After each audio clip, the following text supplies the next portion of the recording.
More US based ఈ learning platform. మీరు కూడా స్లాట్ బుక్ చేసుకోవాలంటే ఈ నెంబర్కి కాల్ చేయండి. ఏపీలో ఎన్నికలు సమీపిస్తున్న వేళ కీలక పరిణామాలు చోటు చేసుకుంటున్నాయి. టికెట్ దక్కిన నేతలు పక్క పార్టీలో జాయిన్ అయిపోతున్నారు. అయితే అక్కడ కూడా టికెట్ వస్తుందనే గ్యారంటీ మాత్రం లేదు. తాజాగా విజయవాడ వెస్ట్ రాజకీయాల్లో ఆసక్తికర పరిణామం చోటు చేసుకుంది. టీడీపీ మాజీ ఎమ్మెల్యే జలీల్ ఖాన్ వైసీపీలో చేరతారంటూ ప్రచారం జరుగుతోంది. వైసీపీ నేత అయోధ్య రామిరెడ్డిని కలవడం ఇందుకు మరింత బలం చేకూర్చుతోంది.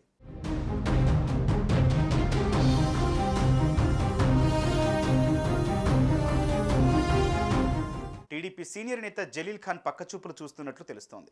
విజయవాడ పశ్చిమ నియోజకవర్గం టికెట్ కోసం ఆయన తీవ్రంగా ప్రయత్నిస్తున్నారు.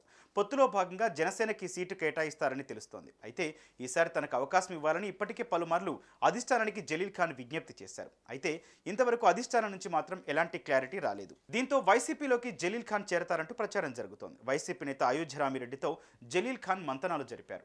ఈ విషయం విజయవాడ టీడీపీలో చర్చనీయాంశంగా మారింది. ముస్లింలలో బలమైన కీలకమైన నేతగా ఉన్న తనకు వైసీపీ టికెట్ ఇస్తారనే ఆశతో జలీల్ ఖాన్ అయోధ్య రామిరెడ్డిని కలిసినట్లు సమాచారం.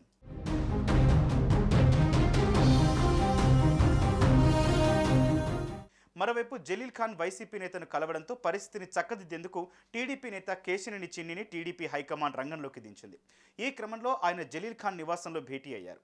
మాట్లాడుకొని సమస్యలు పరిష్కరించుకుందామని చెప్పారు.